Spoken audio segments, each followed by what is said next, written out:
Bonjour tout le monde. Bonjour, bonjour. Il n'y a pas de traduction, donc on va parler qu'en français. Yes, sir. C'est un peu étrange, on est deux sur scène. Donc ne me traduis pas, s'il te plaît. Je suis content de voir qu'on a passé beaucoup d'étapes ensemble aujourd'hui, d'apprentissage et de réflexion autour de la thématique de la foi et du travail. Et j'ai le plaisir de pouvoir accueillir cette conversation informelle qu'on a voulu avoir autour de la question de l'intelligence artificielle avec Éric Sellerier. Donc, c'est un honneur, on a eu l'occasion de discuter une ou deux fois avec Éric. Tu veux qu'on s'assieye, c'est ça? Ça va pour l'instant. Ça va. Merci, c'est gentil. Je suis bien debout aussi. Moi aussi, ça va, ça va. Merci, c'est très gentil. C'est gentil. Désolé. Oui, donc avoir une conversation informelle pour prolonger cette thématique. Donc merci Paul pour ce que tu nous as apporté. L'idée ici, c'est d'aller un petit peu plus loin, de discuter des pratiques que nous avons en tant que personnes dans la société, dans le monde professionnel, qui utilisons l'intelligence artificielle. Aussi peut-être réfléchir à quelques repères bibliques et spirituels autour de l'usage de l'intelligence artificielle et de son rôle dans notre société, et pourquoi pas réfléchir à comment est-ce qu'on peut remettre l'IA à sa place. C'est une expression qu'on aime bien utiliser au sein d'Imago Dei. Et on a discuté à table de nos expériences récentes, Éric et moi, avec l'intelligence artificielle, et puis on s'est rendu compte que c'est vraiment un vrai sujet de conversation, en fait. Je ne sais pas si vous allez au café, la table d'à côté, c'est très souvent des conversations informelles que vous avez avec les amis et les connaissances. De plus en plus, ça tourne autour de l'IA. Tu me disais que tu avais cette expérience aussi. Vraiment, oui. Moi, quand je vais au restaurant, j'aime bien... je ne fais pas exprès d'écouter les voisins, mais on entend des fois les gens qui parlent à côté. Et c'est vrai que j'ai vu une évolution. Il y a quelques années, les gens parlaient d'Internet, après ils parlaient des réseaux sociaux, après ils parlaient de YouTube. Et maintenant, ça parle beaucoup d'IA, en fait, c'est vrai. Je voudrais dire, je suis très, très honoré d'être avec vous. Je vous remercie pour votre accueil. Pardon d'être un petit peu habillé comme Steve Jobs aujourd'hui. C'est simplement que j'étais dans le train ce matin et que hier j'étais à une réunion à Grenoble et il faisait 36 degrés. J'ai dit j'ai trop souffert. Donc c'est pas pour vous manquer d'honneur, tout ça. Normalement j'aime bien être habillé en costume et en chemise, mais là j'ai eu trop chaud. Donc j'ai fait 5 douches hier, 5. Donc tellement il faisait chaud dans le lieu de réunion, il n'y avait pas de clim bien sûr. C'est une église. Bon, voilà. Donc voilà, mais je suis très heureux, je remercie les organisateurs, je te remercie Christelle de pouvoir partager cette conversation autour de l'IA, autour de la foi et de l'intelligence artificielle, et puis j'espère qu'on va parler aussi de l'intelligence divine et de l'intelligence qui vient du Saint-Esprit. Je crois beaucoup dans cette intelligence-là. Ouais. Super, mais Éric Sellerier, tu es connu pour avoir lancé le Top Chrétien, mais tu es vraiment un pionnier du numérique, en tout cas dans le monde évangélique, puisque non seulement tu as lancé Top Chrétien, mais aussi des initiatives comme Jésus.net. Tu as aidé à ce que la série The Chosen soit diffusée et traduite dans les espaces francophones. Et puis aujourd'hui, tu portes sur le projet Hello Bible, qui là est vraiment nettement sur la thématique de l'intelligence artificielle. Donc, ce qui est intéressant dans cette conversation, c'est qu'on a non seulement en toi quelqu'un qui s'est engagé sur le numérique, mais aussi un porteur de projet, un entrepreneur, quelqu'un qui est à l'intersection de la foi et du travail. Donc voilà, tu n'as pas attendu la sortie de ChatGPT pour te poser ce genre de questions. Non, c'est vrai. Notre première réunion, pour vous donner un ordre d'idée de comment on réfléchit à l'IA déjà, la première réunion sur les implications éthiques et théologiques de l'utilisation de l'IA, c'était il y a 8 ans, à Washington, avec des chrétiens. Et évidemment, donc c'était juste avant l'ouverture du musée de la Bible de Washington, si certains l'ont visité, juste la rue d'en face. Donc, moi j'ai écrit un projet d'utiliser l'IA pour la Bible il y a 17 ans. Et les gens vont dire, quoi, il y a 17 ans, il y avait déjà l'IA. En fait, le premier chatbot, il date de 1964. Et il s'appelait Elisa. Et c'était un chatbot assez bête. L'IA est toujours un peu bête. Hein. Il faut comprendre que on appelle intelligence quelque chose qui est juste algorithmique en fait, hein, qui n'est pas intelligent, qui ne comprend pas. Heureusement. Pour l'instant en tout cas, ce qu'elle dit. Mais l'idée c'est que nous on comprenne. Et donc ELISA était 1964, donc ça fait une paire d'années. Hein. Et l'idée intelligente, c'était que ELISA répondait à des questions, à nos questions. Alors, je ne sais pas si on demandait qu'est-ce qu'un croissant, ELISA va dire ah, parce que tu aimes les pâtisseries. Et donc, la personne avait l'impression que c'était intelligent. Et donc, ça procède toujours finalement de ça, sauf que les algorithmes, ils ont beaucoup évolué.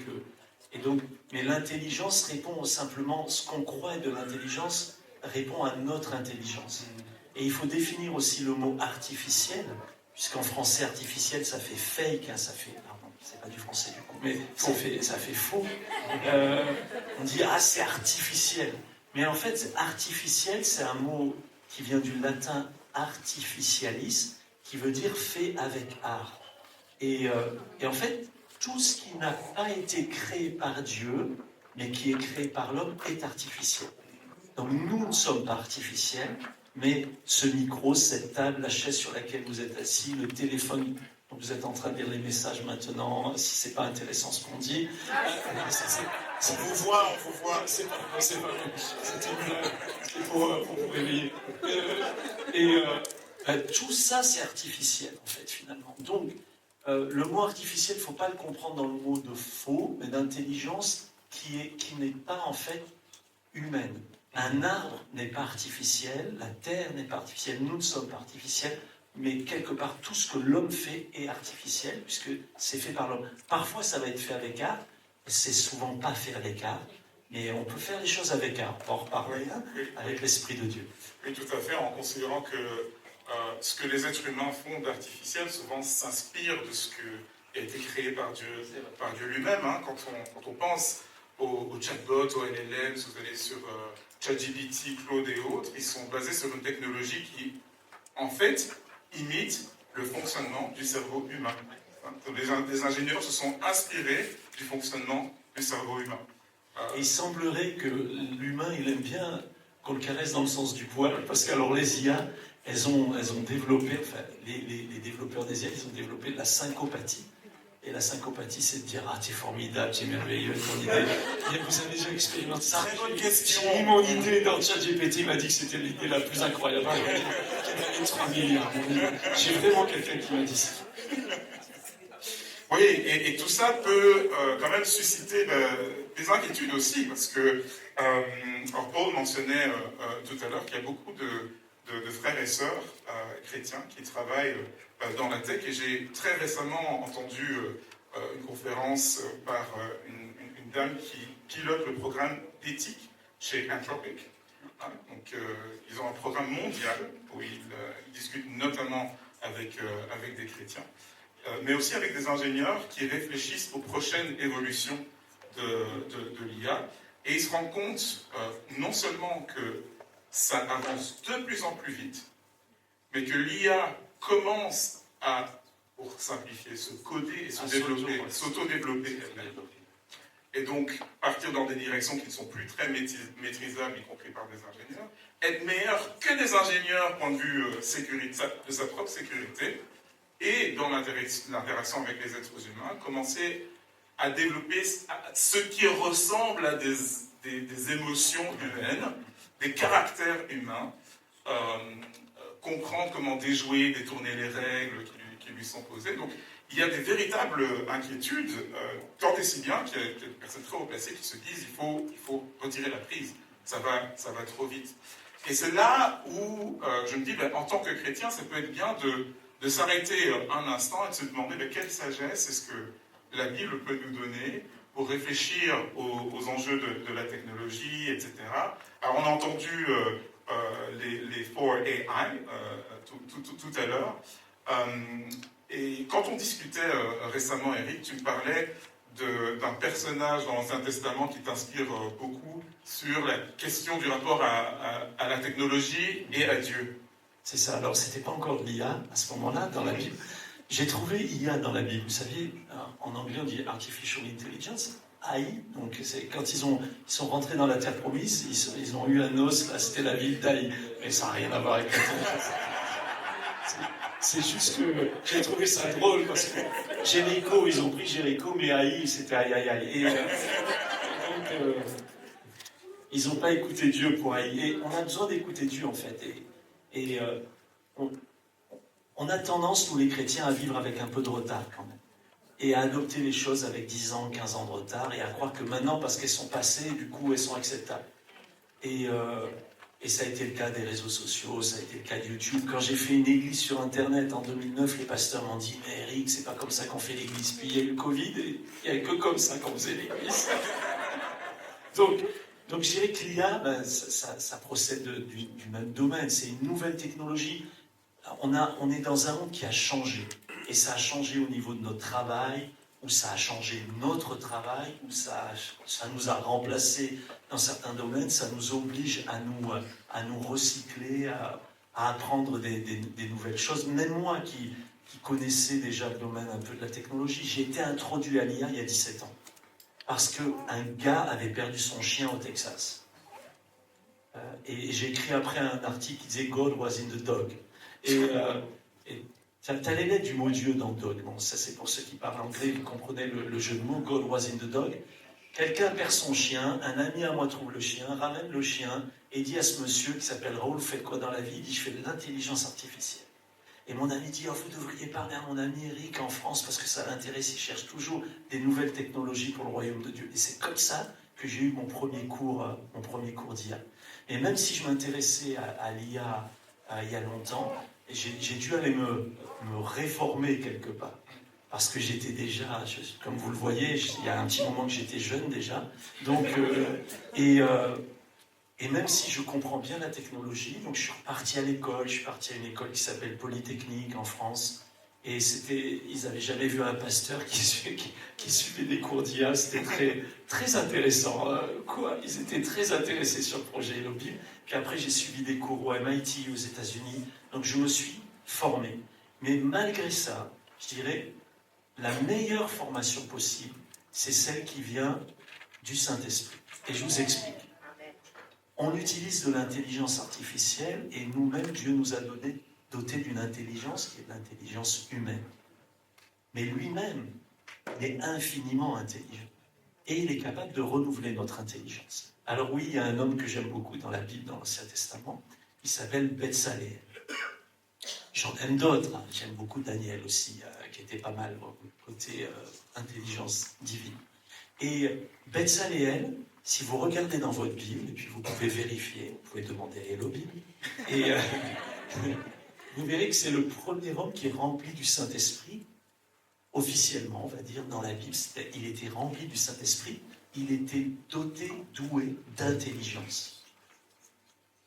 Et cette intelligence l'a rendu capable de faire quelque chose qui était incroyable, qui était de construire l'arche de l'Alliance et la tente de la rencontre, et tout ce qui allait avec. Et donc Dieu donnait le plan à Moïse, Moïse le donnait à Betsaleel, Betsaleel avait une équipe avec lui, et je trouve que c'est un modèle tellement inspirant pour notre travail finalement. Parce qu'il faut savoir qu'ils arrivent d'Égypte.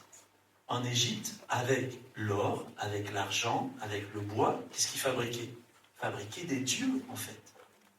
Ils fabriquaient des idoles, des dieux avec un petit dé. D'accord?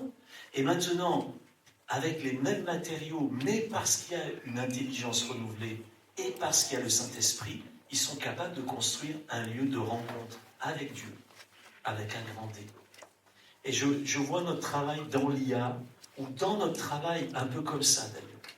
C'est-à-dire que si notre intelligence elle est renouvelée par le Saint-Esprit, les mêmes matériaux, les mêmes choses qui vont servir dans le monde à faire des choses des fois terribles, des idoles, des dieux, et certains veulent faire de l'IA des dieux, nous, on peut en faire des lieux finalement où les gens rencontrent Dieu et le vrai Dieu, celui que Dieu a envoyé, Jésus-Christ. Donc c'est pour ça que j'aime Betsaleel.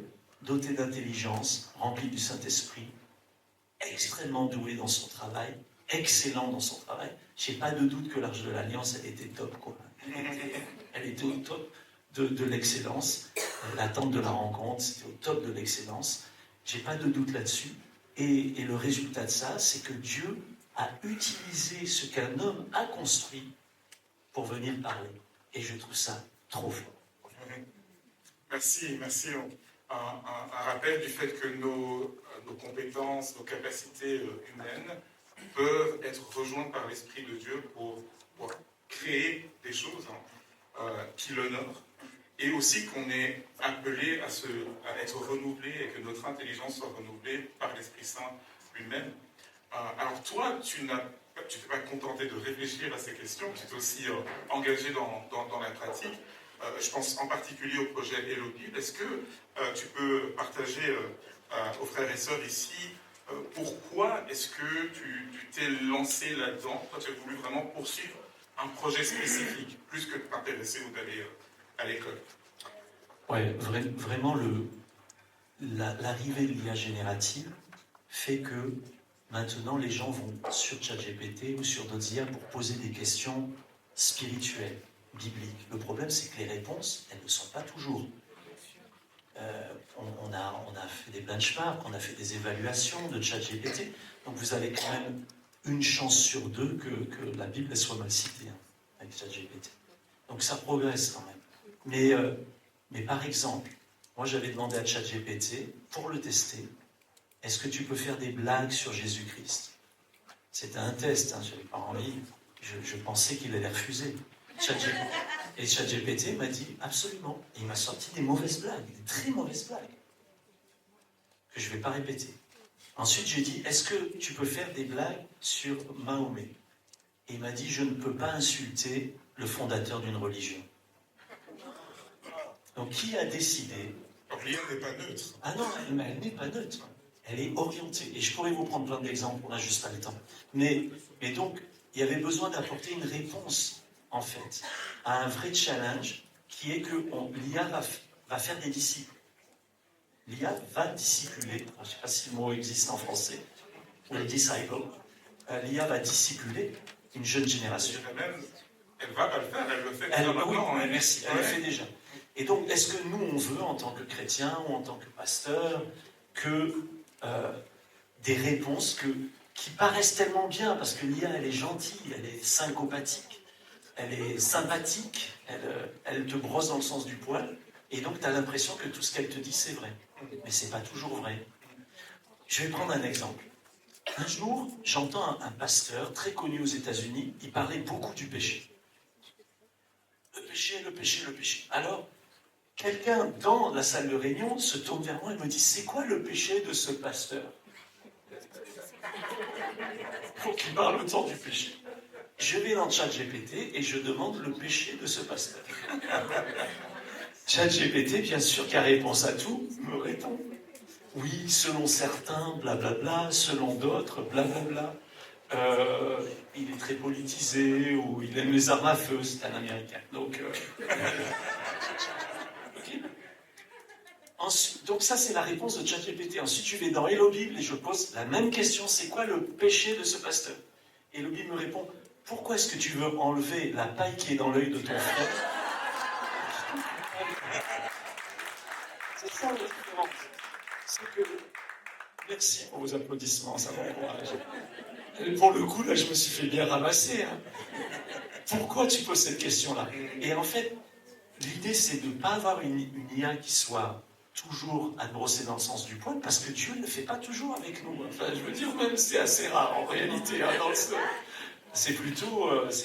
Dieu va nous révéler... C'était drôle, parce qu'hier, j'étais à cette journée à Grenoble, j'ai pas eu le temps de manger.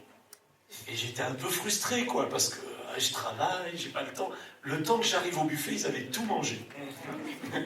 Et donc j'ai rien dit, je me suis pas frustré. Et ce matin, j'ouvrais Hello Bible, et mon verset dans Hello Bible, c'était que le royaume de Dieu, ce n'est pas le manger et le boire. La justice, la paix, la joie par le Saint-Esprit. On a besoin que la parole de Dieu nous reprenne, vous voyez. La parole de Dieu, elle est aussi là pour être un miroir, voilà, de notre état d'âme, de notre vie. Et donc on a construit nos Bibles pour répondre à cette problématique. Et donc on a littéralement réaligné de l'IA sur la parole de Dieu. C'était compliqué, c'est des années de travail, c'est beaucoup d'investissement. Mais le but, c'est de faire une app qui va répondre bien mieux que ChatGPT. On est à la phase 1 du projet, qui est une app qui répond très bien, qui est très biblique, qui hallucine pas. La phase 2 du projet, c'est qu'on va rajouter de l'étude très très avancée pour les pasteurs en particulier. Les pasteurs, les prêtres, les théologiens, les traducteurs de la Bible. Donc, on va vers une IA, en fait, au service du royaume de Dieu.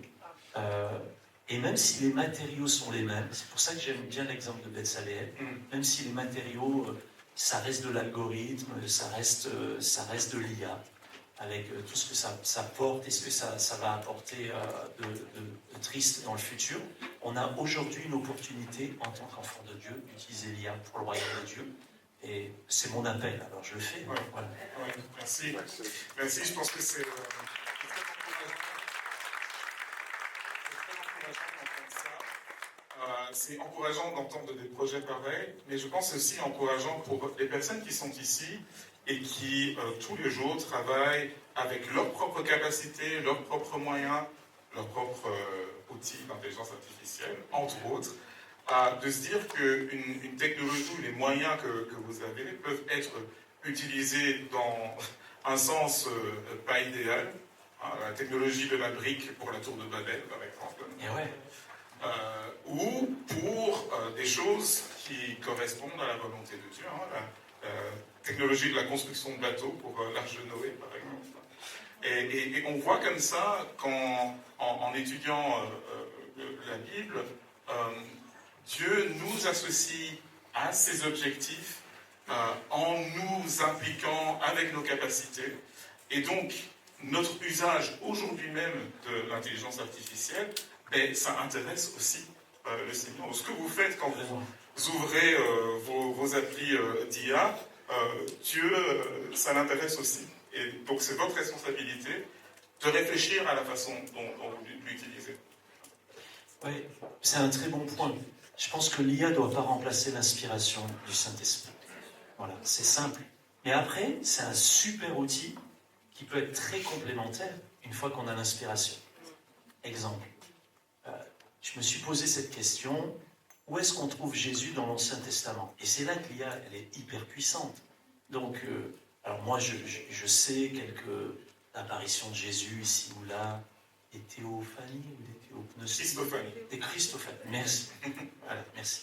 Et j'en connais quelques-unes, mais c'est là que la puissance de l'IA, si on lui donne des documents à traiter, elle va traiter. Donc, on est allé prendre des écrits des pères de l'Église, on les a fait analyser par l'IA, et l'IA m'a sorti 300 pages de Christophanie, merci, de Christophanie. Et donc, à partir de là, j'avais un matériel sur lequel je pouvais m'appuyer pour commencer à écrire ce que moi j'avais envie d'écrire, qui était qu'est-ce que Jésus aurait pu dire aux disciples d'Emmaüs, quand il a dit dans toutes les Écritures ce qui le concernait. Et donc, je vois le travail avec l'IA et l'inspiration d'écrire ce livre, par exemple, sur les disciples d'Emmaüs, elle n'est pas venue de l'IA. Elle est venue, je crois, du Seigneur, je pense du Seigneur. En tout cas, elle est venue dans mon cœur à moi. D'accord?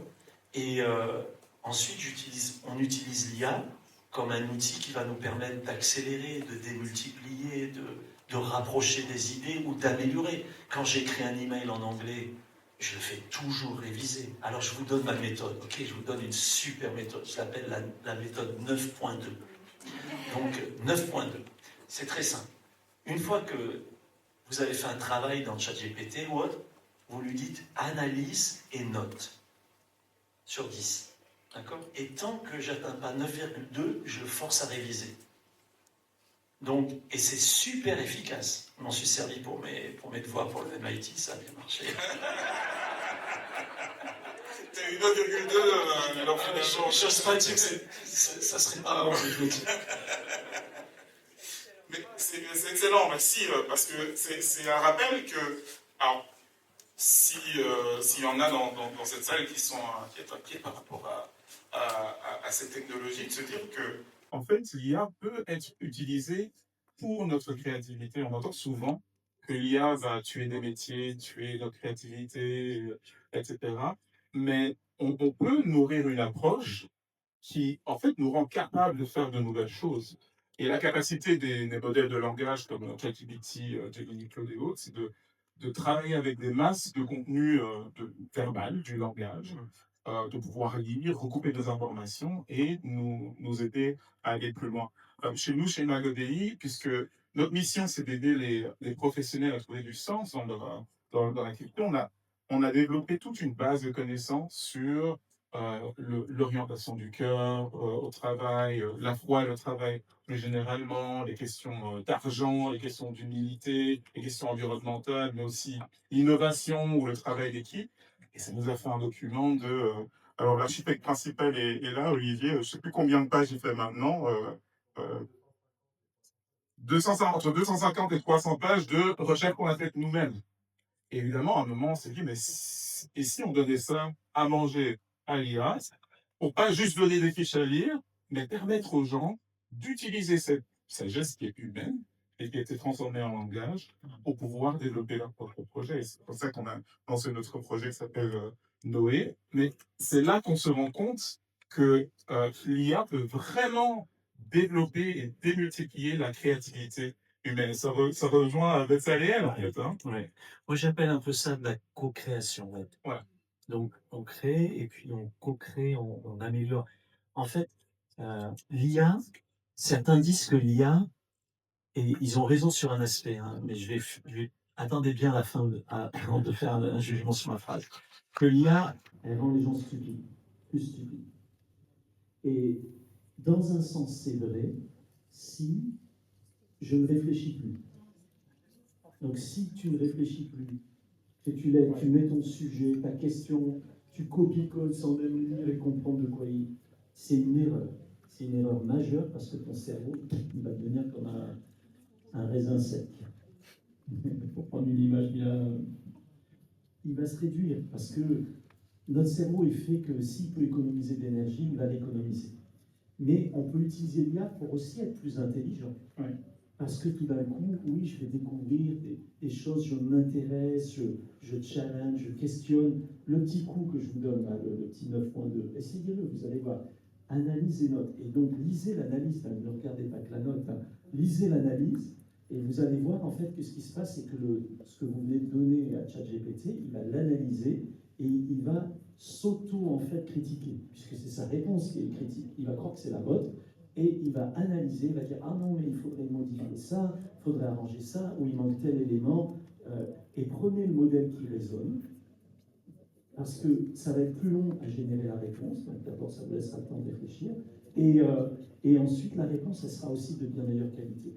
Et tant que vous n'êtes pas à 9.2, faites-le. Après, essayez d'aller à 9.5, ça vous fait plaisir. Le 9.2, c'est quand même pas mal. Moi, j'aurais été content d'avoir des 9.2. L'action avec l'IA, c'est ce qu'on appelle l'itération. Hein, le fait de répéter, et réviser et répéter. C'est encore un conseil gratuit. C'est vraiment une très, très bonne façon d'utiliser l'intelligence artificielle. Mais ne l'utilisez pas pour rien, parce que ça coûte quand même des ressources, y compris environnementales. Mais c'est une très, très bonne façon d'utiliser ces modèles de langage. On va devoir terminer, je pense. Et je ne sais pas, je regarde Patrick pour voir si on a du temps pour des questions éventuellement par après. Mais je te laisserai cette question. Si tu avais un seul conseil que tu donnerais à quelqu'un qui se dit, franchement, l'intelligence artificielle, j'entends les gens autour de moi l'utiliser, et puis je l'utilise un peu, mais franchement, je ne fais pas confiance. Pourquoi pas juste me fier à mes capacités et avec le Saint-Esprit, ça ira. Qu'est-ce que tu dirais à quelqu'un qui a la crainte, l'incertitude par rapport à cette technique, toi qui as étudié la question? Je vis déjà, j'essaierai de lui faire comprendre qu'on met sous le mot intelligence artificielle des concepts qui sont très différents. Parce que quand on utilise le mot intelligence artificielle, on pense IA intelligente, super intelligence qui va diriger le monde. Et je dirais que si on va vers là, et on risque d'aller vers là, oui, je pense que c'est extrêmement dangereux et je pense qu'on a raison d'avoir des craintes par rapport à l'IA et que nous, les chrétiens, nous devons peser spirituellement, dans la prière et aussi avec des chrétiens dans la tech. Le Vatican s'est bien penché sur la question avec Magnifique Humanité et ça influence des patrons de la tech. Et je pense qu'il faut utiliser notre influence par rapport à cette direction. Maintenant, comme on met sous le mot intelligence artificielle plusieurs concepts, le concept de l'IA algorithmique, ça existe depuis des années. Je vous ai dit, le chatbot 64, mais chaque fois qu'un chrétien utilise Google, il utilise de l'IA. Ouais. Chaque fois qu'un chrétien utilise YouTube, il utilise de l'IA. Ou Google Maps. Ou Google Maps, il y a de l'IA en fait déjà, qui est déjà là. Ce qu'on a découvert, ce que les gens ont découvert, c'est l'IA générative, c'est-à-dire l'IA qui est capable de faire une réponse. Moi, je dirais, pour moi, l'IA, c'est un peu comme quand j'ai eu l'ordinateur à l'école biblique. Je pouvais prendre des notes sur un ordi, c'était génial. Mes profs ont cru que j'étais un extraterrestre, parce qu'ils n'avaient jamais vu un ordinateur dans une école biblique. Mais aujourd'hui, l'étudiant qui n'a pas d'ordinateur, c'est lui l'extraterrestre, d'accord? Donc, quand j'ai eu mon premier téléphone, un pasteur m'a dit « Oh là là, t'es un bureaucrate, téléphone portable, t'es un bureaucrate ». Et quand, des années plus tard, je le croise en pastoral, il était au téléphone, il lâchait pas son téléphone. Je lui dis « Mais t'es un bureaucrate ». Il ne comprenait pas ce que je disais, mais moi je me souvenais. Quand j'ai eu mon adresse email, les pasteurs m'ont dit « Mais qu'est-ce que c'est un pasteur qui a une adresse email ?» Mais aujourd'hui, c'est quoi un pasteur qui n'aurait pas une adresse email? Vous comprenez? Et donc, en fait, c'est pour ça qu'au début, je disais « On est un petit peu décalé ». Il y a des raisons d'avoir de la crainte sur l'IA générale, sur l'IA super intelligence, l'IA. J'ai pas confiance dans ces grosses boîtes de tech. Le seul conseil que je pourrais donner, installez Hello Bible. Essayez une IA qui est orientée sur la parole de Dieu, ça vous fera du bien. Mais enfin, merci beaucoup pour les questions. Je sais pas si on a du temps pour des questions-réponses, mais c'était sympa d'être avec vous.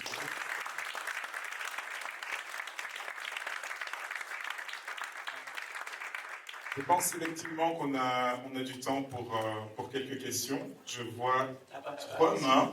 Ok. Oui.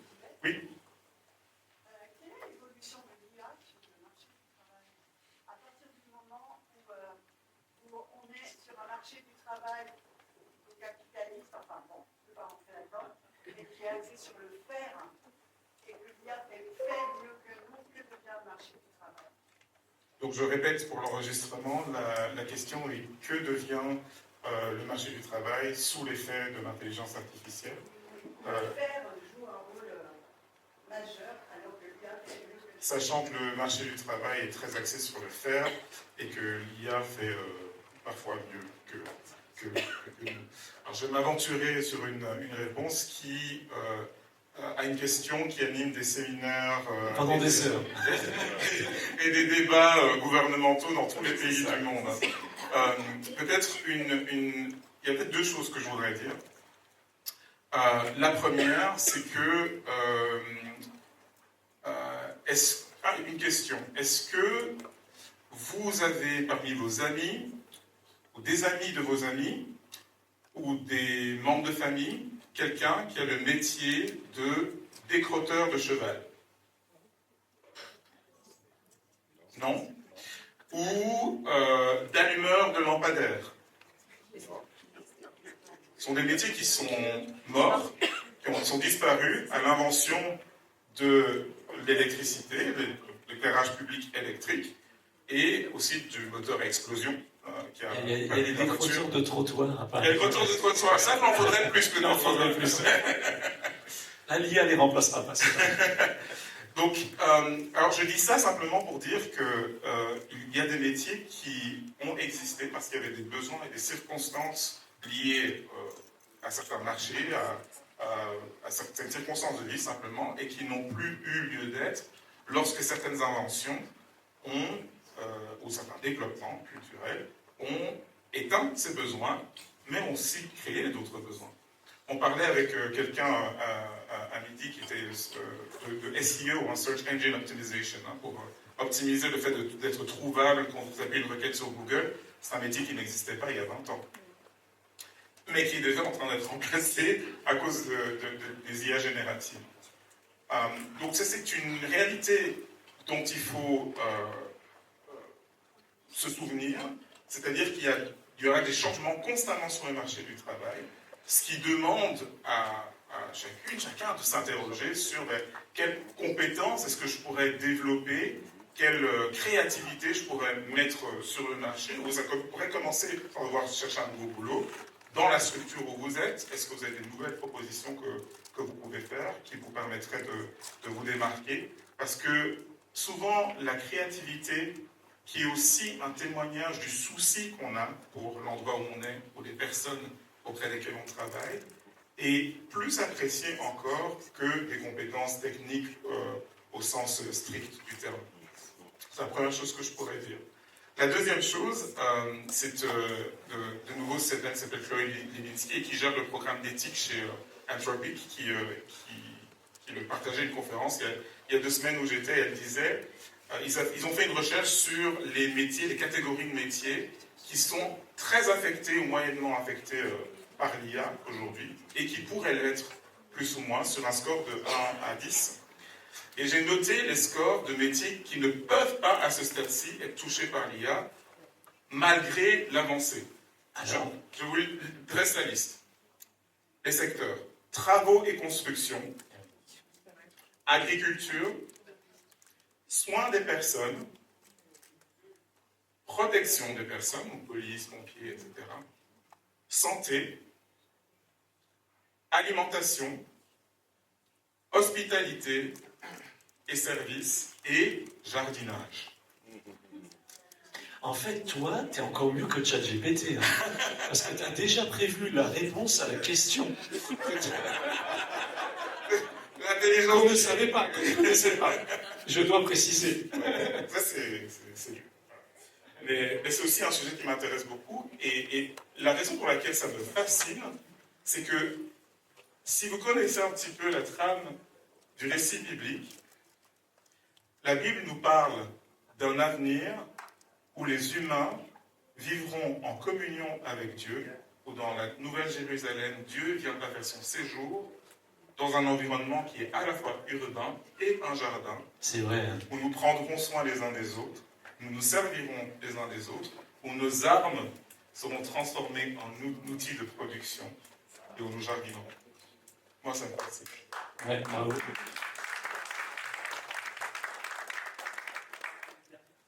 Dernière question. Pour savoir si, est-ce que ça parlera aussi des questions de société basées justement sur les écritures. Ah oui, en fait, on a déjà répondu à 6... Merci pour la... Tu veux répéter la question? Hello Bill, est-ce que ça parlera des questions de société? C'est ça, hein? Ou est-ce que ça se contente juste les questions très bibliques, théologiques? Non, n'importe quelle question. Donc ça, on est parti de là. On a répondu déjà à 6 millions. 6 millions de questions dans Hello Bill. Donc, et à savoir qu'officiellement, on est lancé depuis vraiment 9 mois à peu près. Même si on avait toute une période de bêta-test avant avec 1000 bêta-testeurs. Et donc, on a analysé de façon anonyme les questions que les gens posent. Je vous donne juste quelques statistiques parce que c'est assez intéressant. Et comme I have Catherine in my here. Catherine, hello. Good to see you. Are you on the translation there? Okay, good. AI translation. Don't trust AI. Don't trust AI. I'm not sure. If there's wrong things, it's not me. Okay, it's AI. Okay. C'est des erreurs, c'est la faute de l'IA et c'est pas la faute de l'IA. Ah oui, c'est ça. Donc on a analysé ces millions de conversations, en tout cas 1 million de conversations, le premier million, et on s'est rendu compte de plusieurs choses. D'abord, qui utilise Hello Bible? La tranche principale, c'est 25-34 ans. La tranche deuxième, c'est 18-25 ans, donc plutôt les jeunes. Deuxièmement, on s'est rendu compte que tous ne sont pas chrétiens. Alors, par exemple, il y a 20% de gens qui se disent catholiques, et sur ces 20% de catholiques, 50% ne fréquentent pas d'église. il y a 63% qui disent qu'ils sont évangéliques, et il y en a 36% de ces 63% qui ne fréquentent pas d'église. Les gens qui viennent, 44% des gens qui utilisaient la Bible ne lisaient pas du tout la Bible. Donc en fait, ça donne un nouvel accès à la parole de Dieu, et nous on a choisi de rendre cet accès à travers n'importe quelle question. Donc il n'y a pas de question tabou, on va toujours essayer de donner une réponse la plus biblique possible. On part aussi du principe qu'on ne doit pas juger les personnes. On part aussi du principe, comme ferait un pasteur par exemple, que c'est mieux si on connaît le contexte de la personne. Si une personne vient vous poser une question en disant, je ne sais pas moi, qu'est-ce que tu penses de l'avortement ? Évidemment qu'on pense que l'avortement c'est une mauvaise chose, mais si on ne connaît pas le contexte de cette personne, donner une réponse peut être extrêmement blessant si elle a été violée par exemple. Vous voyez ? Donc on est parti, on a essayé de prompter dedans non seulement la parole de Dieu, mais aussi le ton de voix qui est bienveillant, qui n'est pas syncopathique, donc qui n'est pas toujours dans le sens du poil, mais qui va répondre d'une façon biblique. Et donc, dans l'analyse des questions, la moitié des questions ne sont pas des questions bibliques. 50% des questions qui ont été posées dans Hello Bible sont des questions de la vie, des angoisses, des souffrances. On a découvert que 48% des gens qui utilisent Hello Bible manifestent un certain niveau de souffrance. Et je peux imaginer que dans cette salle, aujourd'hui, je ne vous connais pas pour beaucoup d'entre vous, la moitié d'entre nous passons par des souffrances, qu'elles soient relationnelles, qu'elles soient médicales, qu'elles soient morales, qu'elles soient parce qu'on cherche un travail. Vous voyez ? Donc, la moitié. Et donc, les gens vont se livrer beaucoup plus facilement, et surtout ceux qui n'ont pas d'église. Ils ne vont pas demander à un pasteur, et ils n'en connaissent même pas. Donc, on a découvert ça, et 5% des gens en grande souffrance. Alors, ma femme a mis en place une ligne d'écoute et de prière. Donc, les gens peuvent sortir de l'IA et téléphoner à des humains, des vrais humains, là pour le coup. Et il y a une trentaine de bénévoles. Donc, c'est vraiment... c'est super. On essaye d'aider les gens. Donc, on a fait lobby pour aider les gens. Alors oui, il n'y a pas de question. Vous pouvez essayer, vous pouvez y aller avec. C'était une très bonne question que j'ai appréciée. Je voudrais juste faire une mini-annonce pour terminer. Je suis bien impliqué dans d'autres choses. Je suis bien impliqué dans YouVersion. Vous connaissez l'application La Bible, okay ? Alors, La Bible, je suis super impliqué. Donc, des gens me disent, est-ce que tu fais quelque chose qui est en concurrence avec YouVersion ? Non. YouVersion rend la Bible accessible et Hello Bible rend la Bible compréhensible. D'accord ? Donc, c'est un petit peu complémentaire. Et YouVersion ouvre un bureau à Paris et recrute 7 personnes. Alors, je vous donne l'adresse si vous voulez aller voir. Ok ? Ils sont... Ouais. Alors, ça, c'est youversion.icnews.fr. ICNEWS. Ouais, comme CNews, mais avec un I devant. Ouais. icnews.fr. Donc, Info Chrétienne News, en fait, ICnews. Donc, youversion.icnews.fr. Donc, on commence le recrutement, ça a commencé hier. D'accord ? Le site, il était live hier. Et je vous en fais part parce qu'on est sauvé foi et travail. Et je me dis peut-être que certains, soit ils cherchent un travail et ça pourrait donner, soit ils veulent changer parce que la Bible, je ne sais pas, ça les passionne.